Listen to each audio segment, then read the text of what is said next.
Very good morning to mister निस।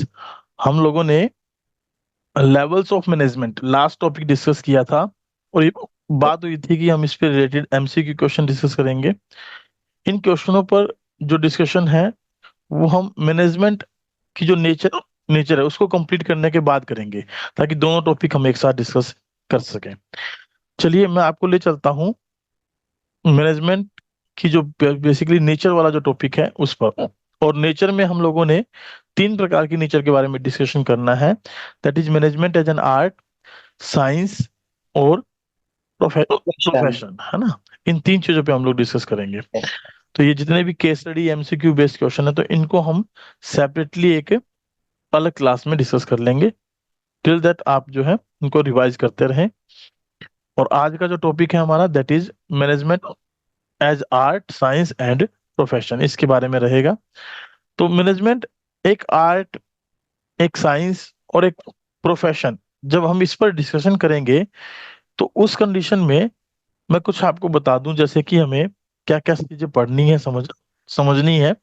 तो हम लोग जब भी मैनेजमेंट एज एन आर्ट के बारे में, साइंस के बारे में, प्रोफेशन के बारे में पढ़ेंगे तो हम तीन कंडीशन में, तीन स्टेप में इस क्वेश्चन को कंप्लीट करेंगे। स्टेप नंबर वन होगा हमारा कि हमें ये पता होना चाहिए कि जो meaning of management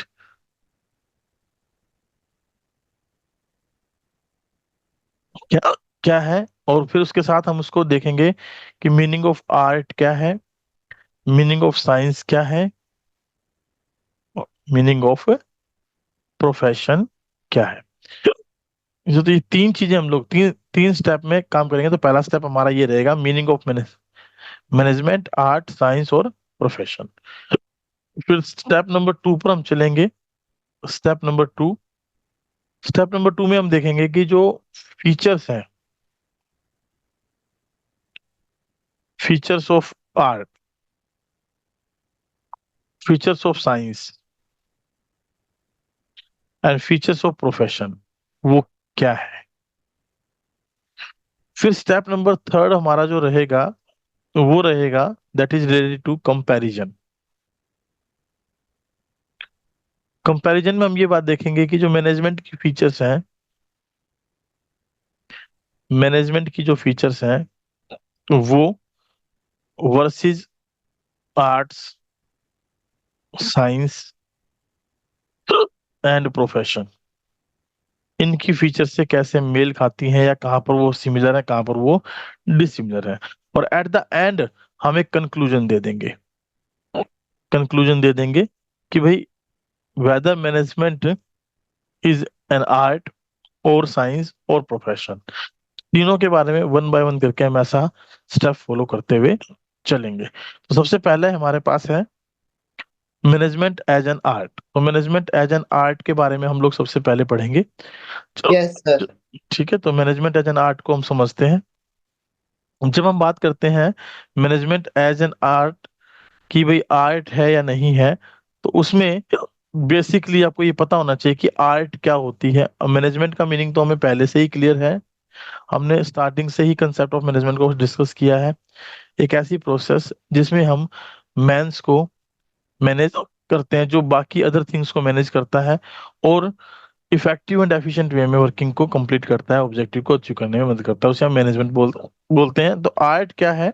art is basically a skillful and personal application. देखिए, मैं कोई भी काम करवा करवा रहा हूँ, मैं कोई भी बात बताता हूँ, समझाता हूँ, तो वो जो मैं बातें कर रहा हूँ या समझा रहा हूँ या पढ़कर क्लियर कर रहा हूँ आपको, तो वो मेरी एक आर्ट है कि मैं अपने तरीके से आपको चीजें समझा रहा हूँ। तो हो सकता है आपका अपना समझने का कोई और तरीका हो सकता है कि स्कूल में जो टीचर है वो किसी और तरीके से समझाते हो। तो सबका अपना अपना एक पर्सनल एप्लीकेशन है ऑफ एग्जिस्टिंग नॉलेज, यानी जो उनको जिस भी पार्टिकुलर सब्जेक्ट की नॉलेज है तो उस नॉलेज को उसी तरीके से वो आपके सामने एक्सप्लेन करते हैं।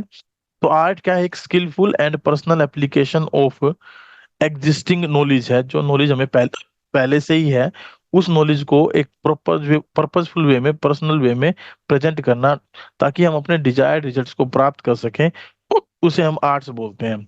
एग्जाम्पल के तौर पे मैं एक डिस्कशन करता हूँ छोटा सा। मान लीजिए एक कोई आर्टिस्ट है, कोई पर्सन है जो चीजों को बनाता है, आर्ट वे में, आर्टिस्टिक वे में प्रेजेंट करता है, तो उसको वो चीजें सीखने के लिए एक थ्योरेटिकल नॉलेज की जरूरत पड़ी होगी। वो जो थ्योरेटिकल नॉलेज उसके पास आई होगी, तो वो उसकी एग्जिस्टिंग नॉलेज बन जाएगी। Yes sir. ठीक है, वो उसकी एग्जिस्टिंग नॉलेज बन जाएगी जब वो उन चीजों को इम्प्लीमेंट करेगा।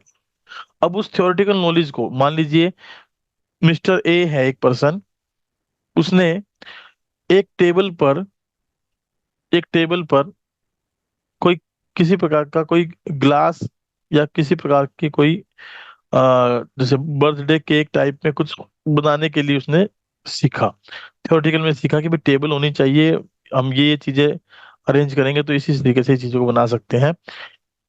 उसको ये थ्योरेटिकल नॉलेज हो गई, लेकिन अब वो उसको जो प्रैक्टिकली इंप्लीमेंट करता है तो वो किस तरीके से उसको प्रेजेंट करता है, कितना अच्छे तरीके से उसको समझाता है, बनाकर दिखाता है, वो उसका स्किलफुल पर्सनल एप्लीकेशन होगा। तो ऐसे ही आर्ट को हम यहाँ डिफाइन कर रहे हैं। आर्ट क्या है? एक skillful personal application of existing knowledge है, जिससे हम अपने डिजायर्ड रिजल्ट को प्राप्त करते हैं। इट कैन बी एक्वायर्ड, ये प्राप्त की जा सकती है थ्रू स्टडी, पढ़ाई करके, ऑब्जर्वेशन, चीजों को देखकर, एक्सपीरियंस उनको कर कर। इनको हम कैसे कैसे एक्वायर कर सकते हैं? इस नॉलेज को पढ़कर, पढ़कर, ऑब्जर्व कर कर यानी कि देखकर, एंड एक्सपीरियंस यानी कर कर, कर कर। तो ये तीन चीजें, पढ़कर, देखकर, कर कर, जब हम किसी चीज की नॉलेज एक्वायर करते हैं तो उसे हम आर्ट्स बोलते हैं, वो आर्ट्स कहलाती है। The basic feature of an art are as follows, इसकी कुछ बेसिक फीचर्स हैं जिनके बारे में हमें समझना है। तो पहली फीचर है existing of theoretical knowledge. Existing of theoretical knowledge क्या होती है? एग्जिस्टिंग ऑफ थ्योरेटिकल नॉलेज का मतलब होता है कि भाई जो नॉलेज हमें ऑलरेडी है, any art, literature, on dancing, public speaking, acting और म्यूजिक, ये सारे के सारे क्या है? थ्योरेटिकल नॉलेज है। Presupposes the existence of certain theoretical knowledge, जिसके बारे में हम ये सोचते हैं कि ये पहले से ही एग्जिस्ट करती हैं, पहले से ये चीजें किसी के अंदर हो सकती हैं। अब वो इन चीजों को प्रेजेंट कैसे करता है, पर्सनलाइज्ड अप्लाइड कैसे करता है, उसके बारे में बात करें तो पर्सनलाइज्ड एप्लीकेशन में हम क्या देखते हैं? The use of this basic knowledge varies from individual to individual. हो सकता है कि मुझे गाना गाना आता है, लेकिन मैं गाना जब गाता हूँ तो मैं उसको उतने अच्छे तरीके से नहीं गा पाता हूँ जितने अच्छे तरीके से लता मंगेशकर या कोई अदर सिंगर गाता है। या हो सकता है कि आपको डांस करना आता है तो आप उतने अच्छे तरीके से डांस नहीं कर पाते जितना अच्छे से माइकल जैक्सन डांस कर पाते हैं। तो ये नॉलेज तो है हमें, उसको हम पर्सनलाइज अप्लाइड कर रहे हैं, तो एप्लीकेशन करने का तरीका हमारा अलग अलग हो सकता है। So art is therefore a personalised concept, ये केवल एक पर्सनलाइज्ड कॉन्सेप्ट है, पर्सन टू पर्सन वेराई करता है, डिफर करता है, पर्सन टू पर्सन इसमें डिफरेंस आ जाता है। For example, two dancers, two speakers, two actors, or two writers will always differ in demonstrating their art. अगर दो डांसर को देखोगे, दो स्पीकर को देखोगे, दो एक्टर्स को देखोगे या दो राइटर, उनके काम करने के तरीके में अलग अलग अंतर आपको दिखाई देगा। हो सकता है किसी का काम आपको ज्यादा अच्छा लगे, किसी का काम कम अच्छा लगे। तो ये due two of their personalised concept होता है, यानी कि उनके पास जो नॉलेज है वो सेम है, लेकिन उनको दोनों को वो अलग अलग वे में इम्प्लीमेंट करते हैं। इसीलिए हम कई बार जब मैनेजमेंट में बातें करते हैं, मैनेजमेंट के अंदर चेक करते हैं, तो मैनेजमेंट में भी क्या होता है कि दो मैनेजर होते हैं, मान लीजिए प्रोडक्शन मैनेजर ए और प्रोडक्शन मैनेजर हमने बी, ये दो मैनेजर अपॉइंट किए, तो दोनों के कारण हमारा हो सकता है आउटपुट का जो रिजल्ट है वो डिफर आए। ये हो सकता है कम कॉस्ट में ऑन टाइम हमारा काम कंप्लीट कर दे, ये हो सकता है कि लागत भी ज्यादा लगा दे और समय भी ज्यादा लगा दे। तो ये नॉलेज दोनों को सेम थी, लेकिन उन्होंने अपनी अपनी नॉलेज को अलग अलग वे में प्रेजेंट किया, जिससे एक जगह तो हमें मिनिमम कॉस्ट में ऑन टाइम आउटपुट मिला, एक जगह में मैक्सिमम कॉस्ट में और आफ्टर टाइम आउटपुट मिला। तो ये सब क्या है? आर्ट है, कैसे वो अपनी नॉलेज को इम्प्लीमेंट करते हैं। थर्ड वन है based on practice and creativity. अब जो थ्योरेटिकल नॉलेज है उसको जो हमने पर्सनलाइज कंसेप्ट उस पर अप्लाई किया, तो वो भी डिपेंड करता है किस पर? प्रैक्टिस पर। कितनी प्रैक्टिस किस पार्टिकुलर पर्सन ने उसके लिए कर रखी है, या कितनी क्रिएटिविटी उसके अंदर एग्जिस्ट करती है। ऑल आर्ट इज प्रैक्टिकल, जितना भी आर्ट है वो सब प्रैक्टिकल है। Art involves creative practice of existing theoretical knowledge. Since art is concerned with personal application of knowledge, some kind of creativity is required to practice the basic principles learned. यानी कि हमें उन जो भी theoretical जो बातें हमने सीखी हैं, जो principles हमने सीखे हैं, उनको प्रेजेंट करने के लिए हमें कुछ बेसिक प्रिंसिपल्स और सीखने पड़ेंगे। वो बेसिक प्रिंसिपल किसके हैं? प्रैक्टिस के। For example, a musician makes a unique composition based on 7 basic notes. This 7 basic notes are 7 सुर, जिसे हम बोलते हैं 7 सुर बोलते हैं। तो 7 सुर को मिलाकर वो एक अच्छी धुन क्रिएट करता है। ये उसके जो जो उन्होंने थ्योरेटिकल नॉलेज सीख रखी है उसके आधार पर वो ऐसा कर पाता है, इसके आधार पर अपनी नॉलेज को प्रेजेंट कर पाता है। So management can be said to be an art since it satisfy the following criteria। अब हम देखते हैं कि कैसे मैनेजमेंट जो है आर्ट के तौर पे कंसिडर किया जा सकता है। हम कंपैरिजन वे में लेके चलेंगे, यहाँ कंपैरिजन करेंगे। कंपैरिजन किसका करेंगे? मैनेजमेंट एज एन आर्ट में जो आर्ट्स की फीचर है वो, और मैनेजमेंट की जो फीचर है वो, उन दोनों को मिलाते हुए हम एक कंपैरिजन करके चलेंगे। तो हमने सबसे पहला पॉइंट जो इसमें समझा वो इसके मीनिंग पर बात की। मैनेजमेंट एज एन आर्ट में मीनिंग को हमने देखा। तो देखिए, मीनिंग दोनों का आपको याद रखना है, मैनेजमेंट ऑफ आर्ट का भी और मैनेजमेंट का भी। दोनों के मीनिंग समझने के बाद हम कुछ करेक्टरिस्टिक्स पर गए, जो बेसिक फीचर ऑफ आर्ट हमने डिस्कस की। देन देयर आफ्टर मैंने बताया था कि हम इनका कंपैरिजन करेंगे with the features of management. तो हम बात कर रहे हैं मैनेजमेंट की फीचर्स के साथ इसका कंपैरिजन। तो सबसे पहला पॉइंट इसने बताया हमें कि जो मैनेजमेंट होता है उसके पास भी एग्जिस्टिंग थ्योरेटिकल नॉलेज होती है, यानी मैनेजमेंट जो है वो भी एग्जिस्टिंग थ्योरेटिकल नॉलेज पर बेस्ड है। एकदम से कोई मैनेजर नहीं बना है, उसने प्री मैनेजमेंट करने से, मैनेजमेंट में आने से पहले उसने कुछ थ्योरेटिकल नॉलेज एक्वायर की है।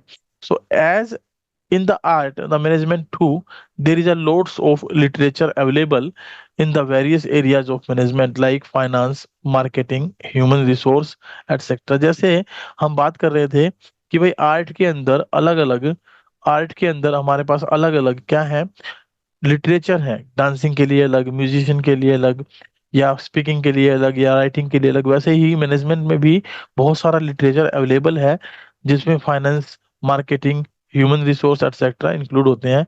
विच the manager has to specialise in, जिसमें मैनेजर को स्पेशलाइज करना पड़ता है, अपने आप को दक्ष बनाना पड़ता है, स्किलफुल बनाना पड़ता है। तो ए successful manager practices the art of management in the day-to-day job of managing an enterprise is based on study, observation and experience।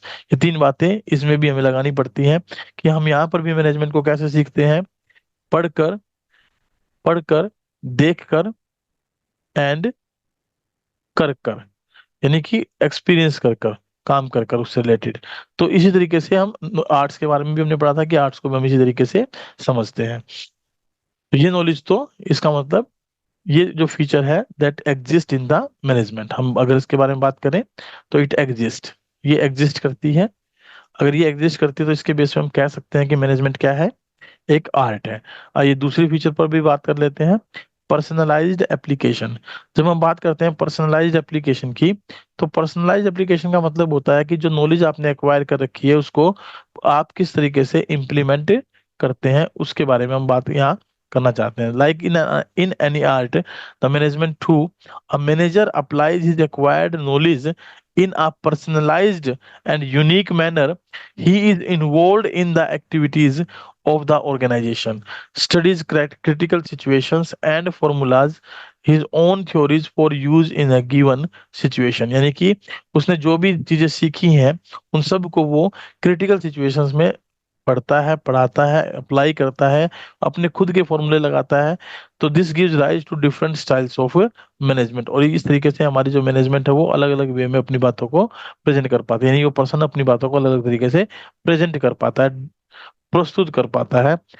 Present का मतलब अप्लाइड कर पाता है, उन चीजों को एप्लीकेशन में लेकर आता है। तो इसीलिए हम ये कह सकते हैं कि जो पर्सनलाइज्ड एप्लीकेशन की जो फीचर है आर्ट की, वो भी मैनेजमेंट में एग्जिस्ट करती है, क्योंकि मैनेजमेंट में जितने भी मैनेजर होते हैं उनको भी यही वर्किंग करनी होती है। थर्ड वन फीचर के बारे में अगर बात करें, based on practice and creativity, तो देखिए मैनेजमेंट जो है, जिस तरीके से हम आर्ट्स में बार बार प्रैक्टिस करके अपने आप को स्किल्डफुल बनाते हैं, अपने आप को अपनी चीजों को और बेहतरीन बनाने की कोशिश करते हैं, वैसे ही जो मैनेजमेंट है वो भी सेटिस्फाई करती है इस क्राइटेरिया को। As a manager gains experience and achieves perfection after long practice, यानी कि अगर मान लीजिए न्यूली अपॉइंटेड हमने कोई मैनेजर अपनी ऑर्गेनाइजेशन में रखा है, हम रखते हैं सेल्स मैनेजर को, हम अपने ऑर्गेनाइजेशन में रखते हैं, और नया मैनेजर हमने ये अपॉइंट किया जिसको अभी कोई एक्सपीरियंस नहीं है, no experience, but he knows about the all principles of marketing. वो सेल्स के सारे प्रिंसिपल्स, मार्केटिंग के सारे प्रिंसिपल्स को समझता है। तो धीरे धीरे जैसे जैसे वो उस वर्किंग को करता जाएगा, ईयर आफ्टर ईयर, उसके अंदर ईयर आफ्टर ईयर उसके अंदर क्या आ जाएगी, स्किल्ड आ जाएंगी। वो चीजों को सीख जाएगा, समझ जाएगा, और उनको बहुत बेहतरीन तरीके से प्रेजेंट कर पाएगा, बेहतरीन तरीके से प्रेजेंट कर पाएगा। तो A good manager works through a combination of practice, creativity, imagination, and initiative and innovation. And these are the features which are of related to arts also. So हम ये कह सकते हैं कि ये फीचर भी मैनेजमेंट में एग्जिस्ट करती हैं, पाई जाती हैं। तो ऑन द अबो डिस्कशन हम ये कंक्लूजन निकालते हैं, ऑन द अबो डिस्कशन हम ये कंक्लूजन निकालते हैं कि मैनेजमेंट को हमने क्या कंसिडर करना है, एज एन आर्ट। हम ये मान के चलेंगे कि मैनेजमेंट क्या है, आर्ट। तो मैनेजमेंट इज एन आर्ट, क्योंकि आर्ट में जो जो चीजें होनी चाहिए वो सारी चीजें मैनेजमेंट में भी पाई जाती हैं। सो हम you can say that the on the above discussion it is to be conclude that management is an art. Conclusion देना जरूरी इसलिए है क्योंकि ओवरऑल यदि हम कंक्लूजन अच्छा देते हैं और कंक्लूजन के को एक प्रॉपर वे में प्रेजेंट करते हैं, तो कई बार टीचर ऊपर का पूरा क्वेश्चन पढ़ने के बजाय कंक्लूजन को देखकर अपना डिसीजन ले लेता है और उसके अकॉर्डिंग वो आपको नंबर अलॉट कर देता है। जनरली ये 3 से 4 नंबर में ये क्वेश्चन इंडिविजुअली पूछा जाता है अगर खाली आर्ट्स के बारे में पूछता है। अगर वो तीनों के बारे में पूछेगा तो ये क्वेश्चन 6 नंबर में आपसे रखा जाएगा, पूछा जाएगा। नेक्स्ट है हमारे पास management as a science. Management को हमने साइंस माना है या नहीं माना है, या एज ए साइंस के तौर पे हम इसे देखेंगे कि ये जो है मैनेजमेंट वो साइंस की जितने भी फीचर्स हैं उनको सेटिस्फाई कर पाता है या नहीं कर पाता है। तो सबसे पहले आपको पता होना चाहिए साइंस क्या होती है। तो साइंस को बेसिकली हम यही बोलते हैं कि ये सिस्टमैटाइज्ड बॉडी ऑफ नॉलेज है।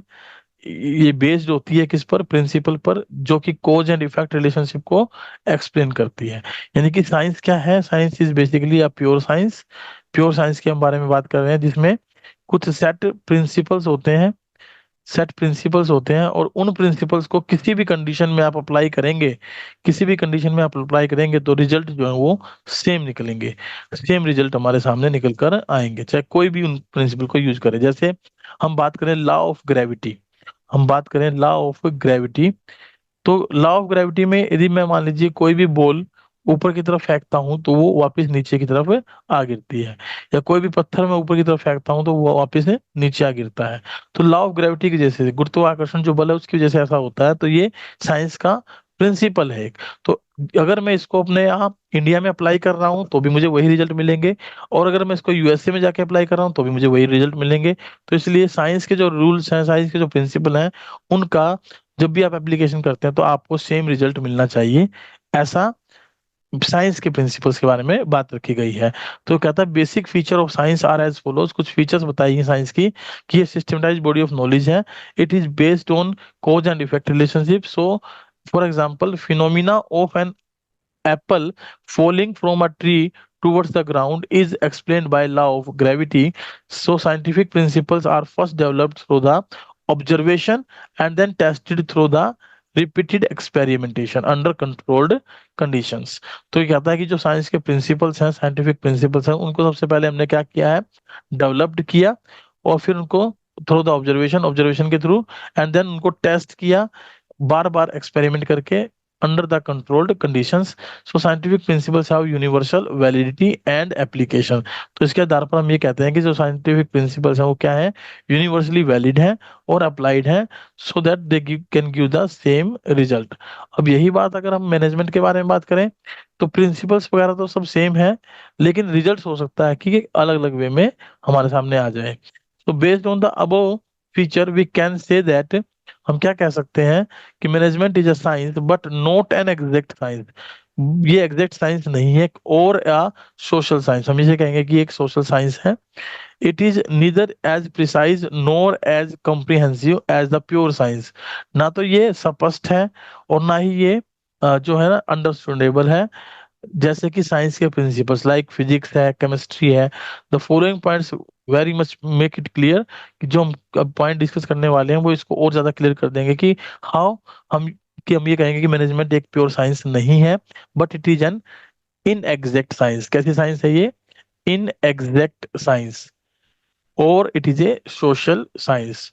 तो सोशल साइंस का कहने का पर्पज सिंपल सा इतना है, क्योंकि हम जब मैनेजमेंट के बारे में स्टडी करते हैं तो हम ह्यूमन बींग्स के बिहेवियर को स्टडी करते हैं, तो इसलिए ये सोशल साइंस पर बेस्ड है। या इन एग्जैक्ट साइंस इसलिए क्योंकि इसके जो प्रिंसिपल्स हैं उनके रिजल्ट्स एग्जैक्टली वो नहीं निकल कर आएंगे जैसे प्योर साइंस के प्रिंसिपल हमारे सामने निकल कर आएंगे, या रिजल्ट्स हमारे सामने निकल कर आएंगे। तो सबसे पहला पॉइंट जो इसको क्लियर करता है कि मैनेजमेंट जो है वो प्योर साइंस नहीं है, तो सबसे पहले देखते हैं सिस्टमेटाइज बॉडी ऑफ नॉलेज। देखिए, इस प्रिंसिपल को अगर मैं देखता हूं तो ये प्रिंसिपल साइंस के साथ साथ मैनेजमेंट में भी पाया जाता है, साइंस के साथ साथ मैनेजमेंट में भी पाया जाता है। और हमने पीछे भी पढ़ा था कि ये आर्ट्स में भी पाया जाता है। तो मैनेजमेंट में पाया जाता है, तो इसका मतलब ऑन दिस फीचर हम ये कह सकते हैं कि मैनेजमेंट एक साइंस है। Like science, management is a systematised body of knowledge with its own theory, vocab of terms and concept and principles that have developed over a period of time। यानी जिसको काफी लंबे समय में हमने डेवलप किया है। तो ऐसे ही मैनेजमेंट की भी एक सिस्टमेटिक बॉडी ऑफ नॉलेज होती है। सो this feature of science is present in the management. तो हम ये कह सकते हैं कि फीचर मैनेजमेंट की अंदर पाई जाती है। मैनेजमेंट की ये फीचर साइंस के तौर पे देखी जा सकती है। दूसरा, principle based on observation and experimentation. और जो इसके प्रिंसिपल्स होते हैं वो किस पर बेस्ड होते हैं? ऑब्जर्वेशन पर, ऑब्जर्वेशन पर एंड एक्सपेरिमेंटेशन पर, यानी प्रैक्टिकल वे में हम वो काम करके देखते हैं जब साइंस के प्रिंसिपल के बारे में बातें करते हैं।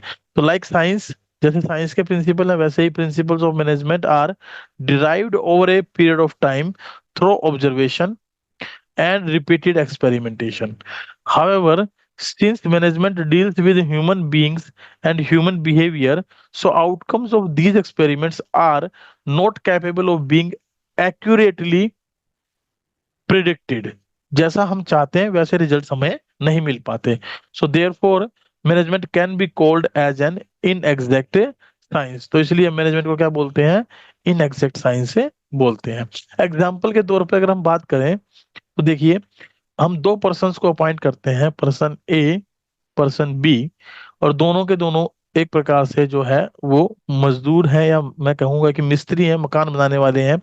मैंने ए को काम वर्किंग दे दी, उसने उसको काम करने के लिए दिया, उसने एक दीवार जो है बनाई हमारे लिए, और उसमें करीब करीब उसने जो है जो ईंटें लगाई, वो मैं ये मान के चलता हूँ कि 1,000 ईंटें उसने कंज्यूम कर ली।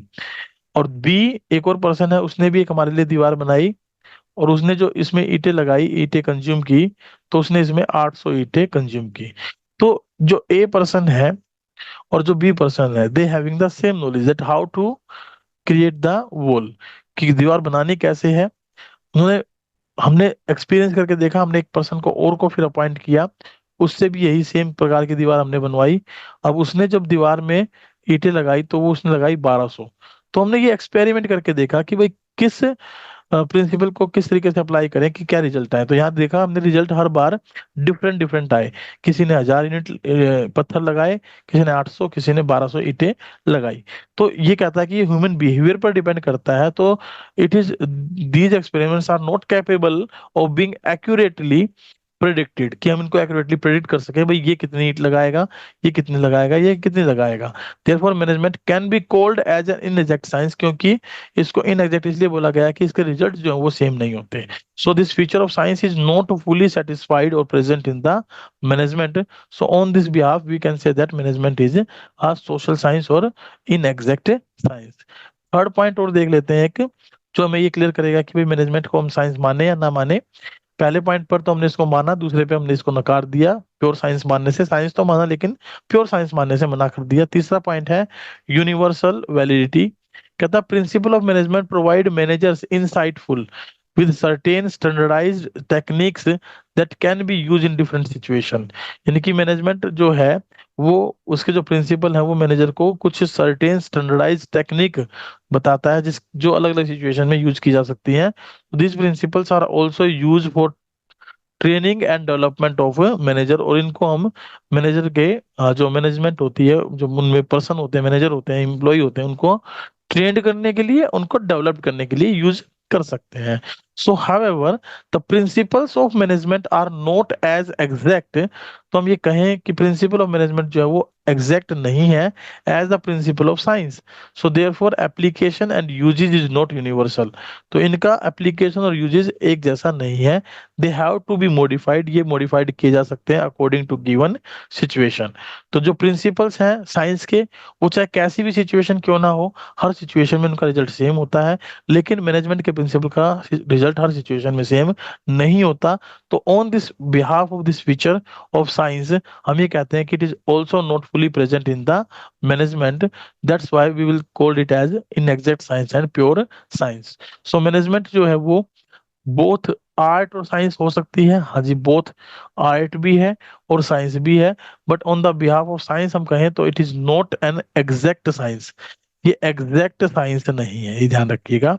ये एग्जैक्ट साइंस नहीं है। ये कैसी साइंस है? इन एग्जैक्ट साइंस है, या फिर ये सोशल साइंस के तौर पर देखी जाती है। तो ये दोनों तो होती है। Management is both art and science. Let us see management and features of both art and science. So practice of management is an art. However, management can work better if the practice is based on principles of management. So these principles constitute the science of management. And management is an art and science are therefore not mutually exclusive but complement to each other। यानी कि हम ये कहें कि भाई ये mutually exclusive नहीं है, कि अलग अलग नहीं है, बिल्कुल एकदम डिफरेंट। ये क्या है? कंप्लीमेंट, एक दूसरे के पूरक है। कुछ फीचर आर्ट की, कुछ फीचर साइंस की मैनेजमेंट में आपको देखने को मिलती है, इसीलिए हम इसको आर्ट एंड साइंस के तौर पे समझ पाते हैं। तो जो फीचर हमने अभी पढ़ी, तो उनके ब्याह पर आपका जो कंक्लूजन निकल कर आएगा, वो कंक्लूजन क्या निकल कर आएगा? That is management, management is a science, management is a science, but but not pure science या exact science. It is a social science. ये कैसी साइंस है? सोशल साइंस है। तो ये कंक्लूजन हमारा ऊपर वाली फीचर को पढ़ने से निकला। लेकिन क्योंकि हमने इससे पहले आर्ट्स के बारे में पढ़ा, फिर साइंस के बारे में पढ़ा, तो कुछ फीचर हमने देखे कि मैनेजमेंट की आर्ट में भी है, कुछ फीचर साइंस में भी है। तो उसके आधार पर हम ये बोल देते हैं कि management is both art and science. Management जो है वो आर्ट भी है और मैनेजमेंट क्या है? वो साइंस भी है। ठीक है, मैनेजमेंट क्या है? वो आर्ट भी है और साइंस भी है। ये हमने डिस्कशन निकाला, निष्कर्ष निकाला। तो क्वेश्चन आ सकता है, management is both art and science, how explain. तो आपको दोनों की फीचर्स यहाँ पर एक्सप्लेन करके बतानी है और कंपैरिजन करना है दोनों के फीचर का मैनेजमेंट के साथ, कि whether it is a science as well as art और नोट। लास्ट पॉइंट हमारा है इसमें आज का, मैनेजमेंट एज ए प्रोफेशन। जब हम बात करते हैं मैनेजमेंट एज ए प्रोफेशन के बारे में, तो मैनेजमेंट को प्रोफेशन के तौर पर हम समझ पाते हैं। लेकिन इसको प्रोफेशन बोलने से पहले सिर्फ हम ये बात रखेंगे कि it is in a developing stage only. Developing stage में है ये। डेवलपिंग स्टेज का मतलब होता है कि प्योर तौर पर हम इसे प्रोफेशन नहीं बोलते हैं, क्योंकि कुछ फीचर्स ऐसी होती हैं प्रोफेशन की जो मैनेजमेंट में नहीं पाई जाती, कुछ मैनेजमेंट की ऐसी फीचर होती हैं जो प्रोफेशन में नहीं पाई जाती। चलिए देखते हैं एक बार। Profession has the following characteristics. Meaning के तौर पे प्रोफेशन क्या होता है, सबसे पहले ये पता होना चाहिए आपको। सो प्रोफेशन का मतलब होता है कि that any person will be called as in profession if he has some specialised degree और specialised knowledge of any particular job. Like doctor है तो उसको, उसने क्या कर रखा होगा? एमबीबीएस कर रखा होगा, उसको स्पेशल स्किल एक्वायर कर रखी होंगी। एक लॉयर है तो उसने क्या कर रखा होगा? एक स्पेशल स्किल ले रखी होगी। हम कह सकते हैं कि उसने लॉ की डिग्री ले रखी होगी। अगर कोई चार्टेड अकाउंटेंट है तो उसने चार्टेड अकाउंटेंट की डिग्री ले रखी होगी। तो ये स्पेशल स्किल जिसने भी एक्वायर कर रखी है, those persons are known as professional. उनको हम प्रोफेशनल बोलते हैं, प्रोफेशन में बोलते हैं। तो कुछ प्रोफेशन की फीचर्स जो है वो हम देखते हैं, और ये अंदाजा लगाएंगे, वो चेक करेंगे, कंपैरिजन करेंगे whether these features are found in the management और नोट। तो पहली फीचर है well defined body of knowledge. देखिए, इसको पढ़ने से तो हमें ये पता लग ही गया कि ये फीचर मैनेजमेंट में एग्जिस्ट करती है। ये फीचर मैनेजमेंट में एग्जिस्ट करती है क्योंकि हमने एज एन आर्ट और एज ए साइंस जब पढ़ा तो थ्योरेटिकल नॉलेज के बारे में वहां पर बात की थी। तो all professions are based on well defined body of knowledge that can be acquired through instructions और स्टडी, जिसको हम इंस्ट्रक्शन से या स्टडी करके एक्वायर कर सकते हैं। रेस्ट्रिक्टेड एंट्री, अगर हम बात करें रेस्ट्रिक्टेड एंट्री की, तो इसका मतलब होता है कहीं ना कहीं जो ऐसी फीचर ऑफ हम प्रोफेशन पढ़ रहे हैं जिसमें रेस्ट्रिक्शंस लगी हुई हैं, जिसमें हम एंट्री केवल तब कर सकते हैं जब हम उस तरीके के पार्टिकुलर कोर्स को ऑप्ट करते हैं। The entry to a profession is restricted through an examination. तो यहाँ पर जो प्रोफेशन की एंट्री है वो किसी एग्जामिनेशन के थ्रू रेस्ट्रिक्टेड होती है, लेकिन मैनेजमेंट में ऐसा नहीं है। मैनेजमेंट में ऐसा नहीं है। अगर मैं बात करूं तो मैनेजमेंट स्किल को हम एक्वायर्ड करते हैं through the practice, through the practice, management okay. Skill को, है ना। क्योंकि जो मैनेजमेंट में जो पर्सन होते हैं वो क्या करते हैं, वो अपनी फैमिली बिजनेस से इस नॉलेज को एक्वायर कर सकते हैं, तो उसको किसी प्रकार का एग्जामिनेशन देने की जरूरत नहीं होती। और through acquiring an educational degree, और साथ साथ उनको क्या करना पड़ता है, प्रोफेशन में जाने के लिए एक डिग्री भी लेनी पड़ती है। For example, to become a chartered accountant in India, a candidate has to clear a specified examination that is known as CA foundation. तो उसको वो जो एग्जामिनेशन पास करना पड़ता, तो उसमें वो एंट्री लेगा। Thereafter he has to clear group 1, group 2 of intermediate and group 1, group 2 of final. Then जाकर अगर वो क्लियर करता है तो उसको सीए की डिग्री मिलती है, तो chartered accountant of India, chartered accountant बन पाता है। तो इस तरीके से ये एक एग्जाम्पल हमने जो स्टडी किया है चार्टर्ड अकाउंटेंट का, उसमें उसको ये नॉलेज कोई पार्टिकुलर एग्जाम देने से और उस प्रकार की डिग्री को एक्वायर करने से ही हुई है, अदरवाइज वो एक चार्टर्ड अकाउंटेंट नहीं बन पाता। तो रेस्ट्रिक्टेड एंट्री अगर हम देखें तो मेन तौर पे it is not existed, it is not existed, not existed in management. In management, management में ये स्किल हम फैमिली बिजनेस अगर है तो खुद फैमिली से ही एक्वायर कर सकते हैं, उसके लिए कोई एग्जामिनेशन देने की जरूरत नहीं है। तो ये फीचर मैनेजमेंट की, ये प्रोफेशन की मैनेजमेंट में नहीं पाई जाती। तो इसके आधार पर हम यहाँ पर रोक देंगे कि मैनेजमेंट को प्रोफेशन माना जाए, लेकिन पहले फीचर जो थी वो मैनेजमेंट में एग्जिस्ट करती थी तो उसको प्रोफेशन माना जा सकता था। नेक्स्ट है प्रोफेशनल एसोसिएशन। अब देखिए, प्रोफेशनल एसोसिएशन क्या होती है, ऐसी ऑर्गेनाइजेशन जिनके थ्रू हम ये स्किल्स एक्वायर करते हैं। कोई स्कूल, कॉलेज, कोई बार काउंसिल, कोई इंस्टीट्यूट, जिनसे ये स्किल एक्वायर की जाती है। तो all professions are affiliated to a professional association which regulate entry, grant certificate of practice and formulate and enforces a code of conduct, जो कोड ऑफ कंडक्ट को लागू करता है। To be able to practise in India, lawyers have to become a member of bar council of India. उनको bar council of India का member होना पड़ेगा।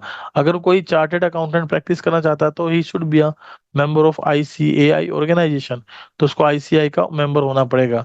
Which regulates and control their activities, जो किसी प्रकार के कोड ऑफ कंडक्ट इशू करते हैं कि वो अपनी एक्टिविटीज को क्या कर सके, कंट्रोल कर सके, रेगुलेट कर सके, यानी उसके अकॉर्डिंग उनकी एक्टिविटीज परफॉर्म हो सके। तो ऐसा प्रोफेशनल एसोसिएशन अगर हम मैनेजमेंट के लिए बात करें तो हमें कहीं ना कहीं देखने को मिलता है। मैनेजमेंट को देख के भी आप देखें तो जैसे आईआईएम्स, आजकल बहुत सारे इंस्टीट्यूट हैं जो इस प्रकार की डिग्री प्रोवाइड करते हैं। तो मैनेजमेंट की, एक मैनेजमेंट को एज ए प्रोफेशन के तौर पे देखा जा सकता है, क्योंकि इसके लिए भी बहुत सारे business schools, management institutions open है जो इस प्रकार का नेचर, इस प्रकार की जॉब, यानी इस प्रकार की स्किल्स हमें प्रोवाइड करते हैं। तो इसके आधार पर हम कह सकते हैं कि मैनेजमेंट एक प्रोफेशन है। Ethical code of conduct, ethical मतलब कि भाई हम कोई काम किस तरीके से करेंगे, what to do what not to do. Legal, legally code of conduct, all professions are bound by a code of conduct which guides the behaviour of its members and, जैसे कि all doctors for example take the oath of ethical practices at the time and they enter the profession, that is legal code of conduct. हम बात करें कि भाई proper way में, legal तरीके से हम अपने बिजनेस को सुवहन करेंगे। जैसे हम लोग बात करते हैं डॉक्टर की, तो वो शपथ लेते हैं कि भाई वो अपने जो भी इनकी प्रैक्टिस है, डॉक्टर की प्रैक्टिस है, वो एथिकल वे में करेंगे, किसी किसी से मतलब जानबूझ के कोई ब्लैकमेलिंग नहीं करेंगे या किसी प्रकार का कोई अनएथिकल वर्क नहीं करेंगे। सपोज करते हैं, आपने देखा होगा कि जो डॉक्टर है, जनरली मान लीजिए कोई जेंट्स डॉक्टर है, और वो किसी पार्टिकुलर जो लेडीज का स्पेशल डिजीज होता है उसमें डॉक्टरेट कर लेता है, तो he should follow the code of conduct for doing the treatment of that lady. उस वक्त उसके मन में किसी प्रकार का कोई गलत भाव नहीं आना चाहिए, किसी प्रकार की कोई गलत भावनाएं नहीं क्रिएट होनी चाहिए। तो वो एथिकल वे में, लीगल वे में जो नॉर्म्स है उसके तहत रहकर उसका उपचार करे। तो ये जो एथिकल कोड ऑफ कंडक्ट है ये मैनेजमेंट में देखने को नहीं मिलते, क्योंकि मैनेजमेंट जो है वो प्रॉफिट मोटिव होता है, और प्रॉफिट मोटिव होता है तो अनएथिकल वे में भी प्रॉफिट कमाने के बारे में सोच सकता है। तो ये फीचर मैनेजमेंट में नहीं पाई जाती। चलिए सर्विस मोटिव के बारे में बात करें। तो सर्विस मोटिव क्या है? देखिए सर्विस मोटिव सिंपल सा है, जो प्रोफेशनल्स होते हैं वो प्रोफेशनल्स को उनका जो पैसा मिलता है, फीस मिलती है, वो सर्विस प्रोवाइड करने से ही मिलती है। तो सर्विस मोटिव प्रोफेशन में देखने को मिलता है। द बेसिक मोटिव जो profession is to serve their clients interest by rendering dedicated and committed services. The task of a lawyer is to ensure that his client gets justice only. But in the management अगर हम बात करें, अगर हम management में बात करें, तो इन मैनेजमेंट सर्विस मोटिव ना होकर प्रॉफिट मोटिव बिजनेस होता है। तो प्रॉफिट मोटिव होता है तो वहां पर सर्विस का मोटिव नहीं रहता। सो मैनेजमेंट को हम अगर एज एन कंक्लूजन के तौर पर देखें on the behalf of these features, तो ये कहेंगे कि management is a profession but not a full fledged profession like legal, accounting or medical professions, since it does not meet the exact criteria of a true profession। यानी कि profession की जितने भी feature हैं वो सारी इसमें नहीं पाई जाती। So this point clearly prove this management is N profession but not a full fledged profession. ठीक है, तो ये कुछ फीचर्स हम देखेंगे। अब ये फीचर जितने भी हमने पढ़ी, ये सारी फीचर्स आप यहाँ मैच करके देखिए, कंपैरिजन करके देखिए। वेल डिफाइंड और defined body of knowledge management में होती है जैसे प्रोफेशन में होती है, तो इसके आधार पर इसको हम क्या कहेंगे कि ये प्रोफेशन है।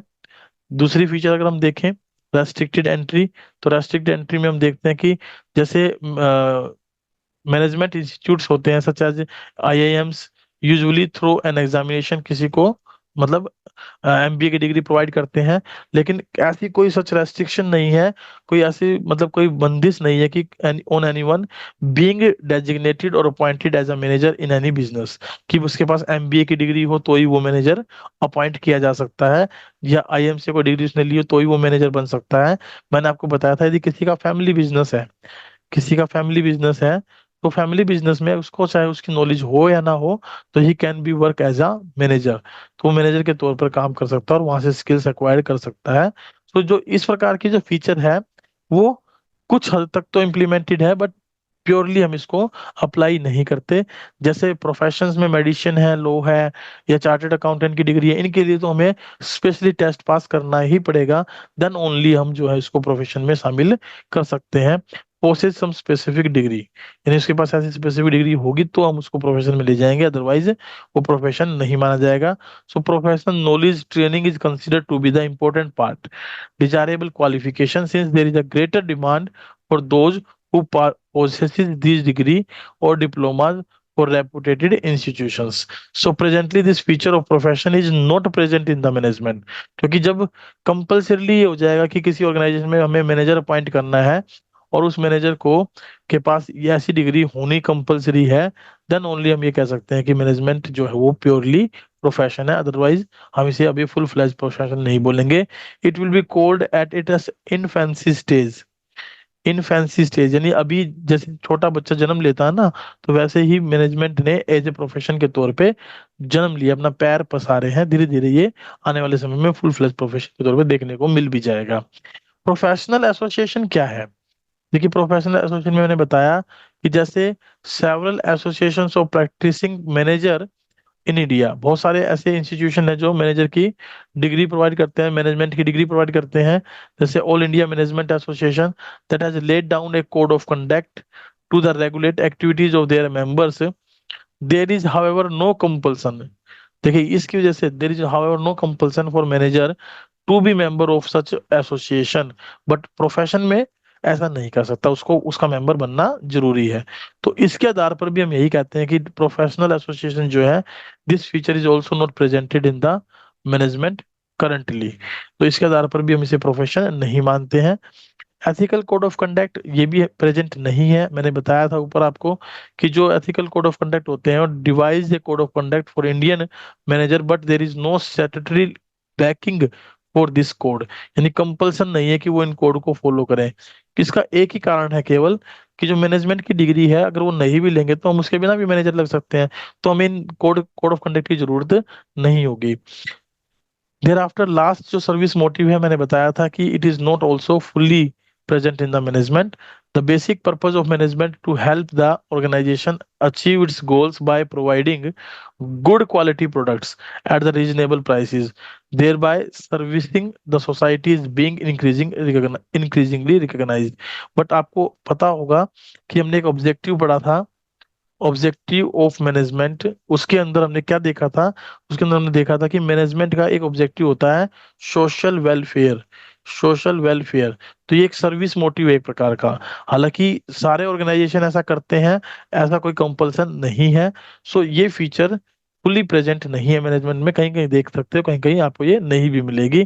तो सर्विस मोटिव भी ना होने की वजह से हम प्योरली प्रोफेशन के तौर पे नहीं मानते। तो यहाँ पर आकर आप इसका एट द एंड एक कंक्लूजन ड्राफ्ट कर देंगे।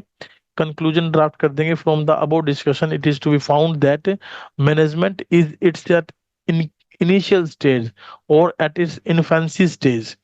ये अपने इन्फेंसी स्टेज पर है, अभी धीरे धीरे बढ़ रहा है। But after the some years, और you can say up to 2030 to 35, it can be a full fledged profession. ये फुल फ्लैज प्रोफेशन हो सकता है।